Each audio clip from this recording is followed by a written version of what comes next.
আল্লাহ রাসূল সাল্লাল্লাহু আলাইহি ওয়াসাল্লাম আবু হুরায়রা রাদিয়াল্লাহু তাআলা বলেন যে রাসূলুল্লাহ সাল্লাল্লাহু আলাইহি ওয়াসাল্লাম তিনি মারা যাওয়া অবধি কোনোদিনও রুটি, গমের রুটিও, জবের রুটিও কোনোদিন পেট ভর্তি করে খেতে পারেন না।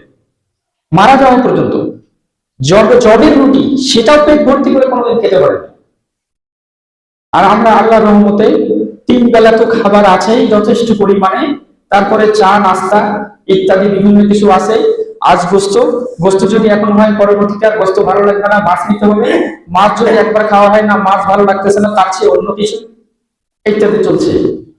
তাদের বিষয়গুলো বিবেচনা করলে আমরা বুঝতে পারি যে আমরা আসলে গরিব নই। তারপরেও যারা একেবারে আছে, যেমন অসহায় গরিব যারা রয়েছে, তাদেরকে আফসোস করে কোনো লাভ নেই বা আফসোস করার মতো কিছু নেই, বরং তাদের তাকদীরে যতটুকু রয়েছে তা সে পাবে। এবং রাসূলুল্লাহ সাল্লাল্লাহু আলাইহি সাল্লাম তাদেরও অনেক মর্যাদা এবং ফজিলতের কথা বর্ণনা করেছেন।